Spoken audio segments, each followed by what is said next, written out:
So hello and welcome, my name is Vijay. आप सभी लोगों का दोबारा से स्वागत इस ई पाठशाला की वीडियो लेक्चर सीरीज में।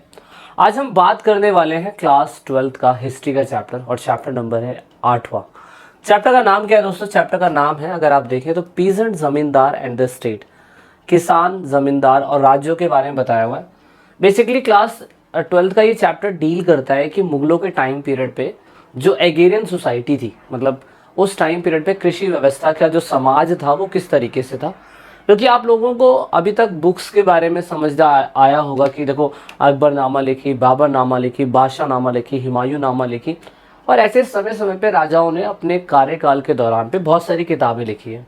उन किताबों के थ्रू आप उनके बारे में तो समझ पाते हो, लेकिन उसी कॉन्टेम्परेरी टाइम पीरियड के अंदर बहुत सारे आम किसान भी जी रहे होते हैं, बहुत सारी पंचायती व्यवस्था भी है, आम कारीगर भी है। तो इस चैप्टर के थ्रू हम ये समझने की कोशिश करेंगे कि ड्यूरिंग मुगल पीरियड, भारत के अंदर मुगल 1525 से लेके लास्ट 1857 का बैटल जब तक ख़त्म नहीं हुआ, इवन टिल आज़ादी तक, मैं कह सकता हूँ कि मुगलों के कुछ वंशज भारत में रह रहे थे। और ड्यूरिंग दैट टाइम जितनी भी एग्रेरियन सोसाइटी, कृषि समाज था, वो कैसा था वो हम समझेंगे। वीडियो के डिस्क्रिप्शन में हमने चैप्टर का प्लेलिस्ट डाला हुआ है, so you can check out. और वेबसाइट सब कुछ है अवेलेबल, ऐप अवेलेबल है, तो आप ज़रूर उस पर विजिट करिए, आपको बहुत सारी इन्फॉर्मेशन मिलेगी। So let's talk about Mughal plays an important role in the agrarian relationship made up in a society, in a rural society. Basically अगर मैं बात करूं तो उस टाइम पीरियड के अंदर जो रूरल सोसाइटी के अंदर मुगल्स थे, उनका अहम रोल हम कह सकते हैं उस टाइम पीरियड पे था। तो relation made up society, it means that ये बताने की कोशिश ये कर रहा है कि मुगल जो थे समाज में और ज़मींदार के बीच में किस तरीके का रिलेशन था, और वो किस तरीके से समाज का डोमिनेंस करते थे, उसके बारे में बताया गया। एग्जैक्टली कोई एनसीईआरटी ये नहीं बता रही है कि इसके टाइम पीरियड पे, इसके टाइम पीरियड पे, इसके टाइम पीरियड पे, ये पूरे टाइम पीरियड को ना कंबाइन करके बताने की कोशिश कर रहे हैं। तो वैसे तो बाबर, हुमायूं, अकबर, जहांगीर, शाहजहां, औरंगजेब सभी आए थे भारत में, और सभी लोगों ने कृषि व्यवस्था में कुछ ना कुछ इनिशिएट करे थे। अंग्रेजों से लेके मुगलों तक, मुगलों से लेके अंग्रेजों तक, और अंग्रेजों से लेके इंडियन गवर्नमेंट तक, हर किसी को टैक्स की ज़रूरत पड़ती है। तो टैक्स में एग्रीकल्चर एक अहम हिस्सा है जहाँ से टैक्स को उठाया जा सकता है। तो हर एक राजा अपने कार्यकाल के अंदर एग्रीकल्चर को अच्छा करने के लिए कुछ ना कुछ करता है। तो शुरुआती समय में अगर हम देखें, एजेंट ऑफ द स्टेट, यानी कि ज़्यादातर राज्यों के अंदर सबसे ज़्यादा इंपॉर्टेंट चीज़ें क्या होती थी? एक तो रेवेन्यू कलेक्टर, रिकॉर्ड्स को रखना, दूसरा सोसाइटी को कंट्रोल करना, और कल्टीवेशन, फसल जो है उसको इंश्योर करना कि कितनी फसल होनी है और कितनी फसल नहीं होनी है। Many crops were grown for the sale trade, money in the market entered into the village and link the agriculture area within the towns. बहुत सारे क्रॉप्स उस टाइम पीरियड पे बेचने के लिए उगाए जाते थे, ट्रेड में इस्तेमाल करे जाते थे। मनी का इस्तेमाल, पैसों का इस्तेमाल और मार्केट का इस्तेमाल उस टाइम पीरियड पे गाँव के लोग जो होते थे, फसलों को उगा के टाउन्स में सामान को लेके जाते थे और बेच दिया करते थे। जैसे प्रेजेंट टाइम पे होता है, एक आम किसान उत्तर प्रदेश का एक छोटे से गांव के अंदर खेती कर रहा है, लेकिन वो सारी फसल काट कूट के आसपास की अनाज की मंडियों के अंदर बेच देता है, जो छोटी सी बड़ी मार्केट होती है, जहाँ पे सारा का सारा अनाज बिका करता है। तो मुगलों के टाइम पीरियड में भी ऐसा ही सिस्टम हुआ करता था। पीजेंट एंड द एग्रेरियन या agriculture production. Peasant who performed the manifold seasonal tasks that made up agrarian production through the year. Peasant का सालों साल एक ही काम रहता है, सीजन वाइज कौन सी फसल उगानी है, सीजन वाइज कब उसकी रोपण करनी है, कब उसकी हार्वेस्टिंग करनी है, कब उसको पानी देना है, कब उसकी मिट्टी जो है उसकी बुआई करनी है। मतलब सारे काम ना एक किसान के हुआ करते थे। जैसे प्रेजेंट टाइम पे आज का किसान काम कर रहा है, उसी टाइम पीरियड पे भी किसान काम किया करता था। मिट्टी को ढीला करना, बीज को बोना, उसके बाद फसल पैदा होगी तो उसे काटना, और जब फसल इकट्ठा होगी तो देन उसको मार्केट में बेच देना। ये पूरे season type, season to season हर एक किसान का एक अपना टास्क होता था, और ये पूरे साल चलता था। शुरुआती समय में दो ही टाइप की फसल होती थी, आपको पता है, रबी, खारिफ। अब थोड़ी सी सोसाइटी में टेक्नोलॉजी बढ़ गई है, तो अब 3 महीने की फसल, 2 महीने की फसल भी होती है, जिसे हम ज़ैद फसल भी बोलते हैं। तो एग्रो बेस्ड गुड्स, उस टाइम पीरियड पे जो एग्रीकल्चर पे बेस्ड सामान हुआ करते थे, वो कौन से होते थे? शुगर और ऑयल।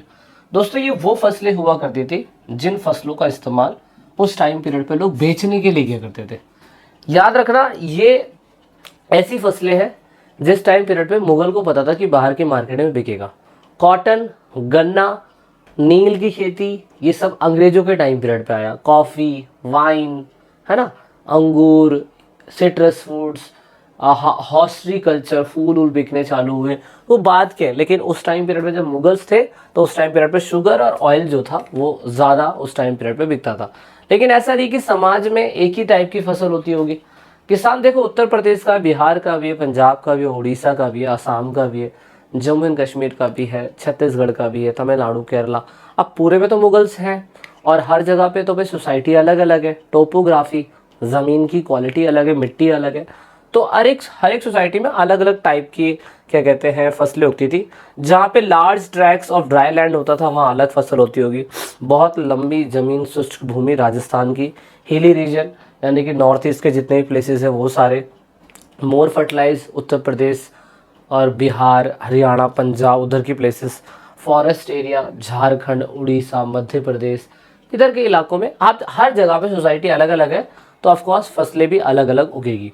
तो इस चैप्टर के बारे में सबसे इम्पॉर्टेंट चैप्टर का जो क्वेश्चन आता है वो ये वाला है। चैप्टर की शुरुआत बेसिक 8 नंबर के क्वेश्चन से होती है और ये एक 8 नंबर का क्वेश्चन, 5 नंबर का क्वेश्चन किसी भी शक्ल में आ सकता है। So you need to understand that कि ये चैप्टर का बेसिक पॉइंट क्या बोलना चाह रहा है।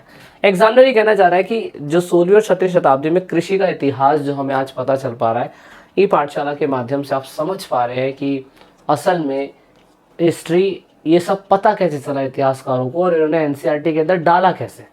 तो उसका सबसे बड़ा रीज़न था आईने अकबरी बुक। बहुत शुक्रगुजार हैं हम, बाबर नामा, हुमायूं नामा और लास्ट में फिर औरंगजेब ने आईने अकबरी लिखी, 30 साल का इतिहास। तो उसमें सब कुछ लिखा इसके अंदर। और अच्छी बात है कि उस टाइम पीरियड पे एग्रेरियन सोसाइटी के बारे में भी इसने लिख दिया। दूसरा, रेवेन्यू रिकॉर्ड्स मिले हमें, जो पैसों से रिलेटेड सबूत होते हैं गुजरात, महाराष्ट्र और राजस्थान से। दूसरा, उसके बाद ईस्ट इंडिया कंपनी ने अपने टाइम पीरियड में मुगलों को जांचा, मुगलों को देखा ना, क्योंकि उससे पहले के लोग थे वो, तो उनको स्टडी करके पता लगाया कि ये लोग समाज कैसे चलाते होंगे, ये लोग किस तरीके से सोसाइटी को चलाते होंगे। तो हमें ईस्ट इंडिया कंपनी के रिकॉर्ड्स मिले और जिनको हमने स्टडी करा। बाकी अगर आपको एक्सप्लेन करना है इनके बारे में तो आप अलग से भी एक्सप्लेन कर सकते हैं, कोई बड़ी बात नहीं है। आईने अकबरी मोस्ट इंपॉर्टेंट क्रॉनिकल मैं बोल सकता हूँ सबूत है आईने अकबरी, जिसको अबुल फजल ने लिखा है। अबुल फजल ने इसको पूरा नहीं लिखा है, लेकिन आईने अकबरी की 3 वॉल्यूम है, जिसे हम अकबरनामा बोलते हैं। तो अकबरनामा की 3 वॉल्यूम आईने अकबरी भी है, एक आईने अकबरी है, दूसरी अकबरनामा, तीसरी अकबरनामा, ऐसे है। और इसमें सभी चीज़ को कवर कर रखा है। जब आप 9 चैप्टर पढ़ोगे तो आपको वहाँ समझ में आएगा कि हाँ किन किन चीज़ों को इन्होंने कवर कर रखा है, उसके बारे में भी इसमें स्टडी करवाया गया है। उसके बाद अच्छी बात यह कि 16-17 सेंचुरी में एग्रेरियन सोसाइटी कैसी थी, हमें इनकी किताबों के थ्रू पता चला कि किस तरीके से ज़मींदारों के बीच में, राज्यों के बीच में और किसानों के बीच में जो नौका झोंकी होती रहती थी वो कैसी होती थी। और उसके बाद ये किसानों के जीवन के बारे में हमें इंसाइट बताने की कोशिश करता है। वो बताता है कि क्या किसानों के साथ उस टाइम पीरियड पे फेयरनेस हुआ था या नहीं हुआ था, या शुरुआती टाइम से ही ज़मींदार जो होते थे वो राजा को टैक्स अच्छा देते थे, नहीं देते थे। There are so many question जो हमें चैप्टर पढ़ते पढ़ते पता चलेगा, और यही इस चैप्टर की खासियत है। किसानों का वर्णन करने के लिए उपयोग किए जाने वाले विभिन्न शब्द थे। आज की डेट में जो अच्छे आर्मी पब्लिक स्कूल का, केवी स्कूल का बच्चा होगा या इंग्लिश मीडियम स्कूल का बच्चा होगा, उसे किसान तो पता ही नहीं चल रहा होगा। खेती किसानी नहीं पता, खेती और किसान वर्ड एक लगता है। आपको फार्मर पता होगा, पीजेंट शब्द आपको आज पता चला। लेकिन पुराने ज़माने के अंदर जब पर्शियन लैंग्वेज चला करती थी मुगलों के टाइम पीरियड पे, तो किसान शब्द तो था ही नहीं। किसान शब्द तो हिंदी शब्द है, फार्मर शब्द तो इंग्लिश शब्द है। तो ऐसे में हमें नए शब्द पता चले जो उस टाइम पीरियड पे ईस्ट इंडिया कंपनी ने ट्रांसलेट करके अपनी किताबों में लिखा। लेकिन दोस्तों सही मायने में किसानों को क्या कहा जाता था? किसानों को रैयत कहा जाता था और किसानों को मुजरियान कहा जाता था। This is the Persian word. ये रैयत और मुजरियान शब्द का इस्तेमाल किया जाता था। किसान भी इस्तेमाल होता था, लेकिन थोड़ा सा जहाँ लोकल अवधी भाषा चलती थी वहाँ पे। लेकिन असामी आज भी हम बोलते हैं, ये बंदा बहुत असामी वाला, पार्टी वाला बंदा है। असामी एक तरीके से अमीर किसान के लिए यूज़ किया जाता था। दूसरा वेरिएशन अगर आप देखो पास्ट वाला, मैंने इससे पहले 2nd चैप्टर कराया होगा, 3rd चैप्टर कराया होगा हिस्ट्री का, तो उसमें भी मैंने बता रखा था कि छोटे जो स्मॉल पीजेंट होते थे या लार्ज लैंड ऑनर्स होते थे, उनको दूसरे शब्दों में गृहपति भी कहा जाता था, जबकि संगम टेक्सास में उन लोगों को उजवार कहा जाता था, और जबकि लार्ज लैंड ऑनर्स को वेलार्स कहा जाता था। ये हमने पहले पढ़ा था, मतलब मुगलों के कम से कम 600, 700, 800 साल पहले जो सोसाइटी चलती थी उसमें गृहपति और उजवार और उलवार्स कहा जाता था, तो वेलार सॉरी। तो ये शब्द यूज़ हो रहे हैं ना, तो देखो अभी हमने फार्मर यूज़ कर लिया, अरेबिक लैंग्वेज में किसान का मीनिंग कुछ और होगा, आपके गांव के अंदर किसान का मीनिंग कुछ और होगा, है ना। तो भाई जिसकी जैसे सहूलियत उसने वैसे शब्द का इस्तेमाल करा। लेकिन क्योंकि आप इतिहास पढ़ रहे हो, आप स्टडी पढ़ रहे हो, हिस्ट्री पढ़ रहे हो सॉरी, तो आपको अकॉर्डिंग टू एनसीईआरटी तो पढ़ना पड़ेगा। सो इस बिहाफ पे दो किसान, खुदकश किसान और फाहीकत किसान।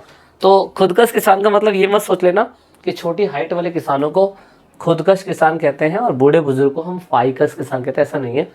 खुदकश किसान वो किसान होते थे जो मुगलों के टाइम पीरियड में टैक्स तो देते थे, लेकिन वो अपनी ज़मीन पे, अपनी ही ज़मीन पे खेती करते थे और अपनी ज़मीन पे ही काम करते थे। जबकि फाहीकश किसान होते थे जो दूसरे गांव जाते थे काम धंधे की तलाश में और कॉन्ट्रैक्ट बेसिस पे काम करते थे। इसके बिहाफ पे उन्हें पैसा मिल जाता था या अनाज मिल जाता था, डिपेंड करता था कि उस टाइम पीरियड में कैसा सीजन चल रहा है, और फिर ये लोग अपने टैक्स का हिस्सा जो है वो दे दिया करते थे। काइंड्स ऑफ पीजेंट के बारे में अगर हम बात करें तो गुजरात के अंदर जो किसान है वो किसान 6 एकड़ वाला, बंगाल में 5 एकड़ वाला और 10 एकड़ से ज़्यादा वाला किसान आसामी कहलाता था। याद रखना 6 एकड़ 5 एकड़ गुजरात और बंगाल, क्योंकि सबूत तो हमें वहाँ से मिले थे, तो इनको हम क्या कहते हैं, इनको हम आसामी कहते हैं। लेकिन जो 10 एकड़ से ज़्यादा होगा वो तो बहुत ज़्यादा अमीर किसान होगा, तो वो भी आसामी ही कहलाएगा। So this is the introduction part of this chapter. We go inside, और भी डीपली हम पढ़ेंगे इस चैप्टर के बारे में आगे जाके, लेकिन हाल फिलहाल इस चैप्टर में इतना ही। मिलते हैं नेक्स्ट पार्ट में, जब तक के लिए जय हिंद, जय भारत, वंदे मातरम। अधिक जानकारी के लिए हमारे ऐप और वेबसाइट पे जरूर विजिट करिए, आपको सारी की सारी इन्फॉर्मेशन मिलेगी। Thank you for watching, this is it in this video.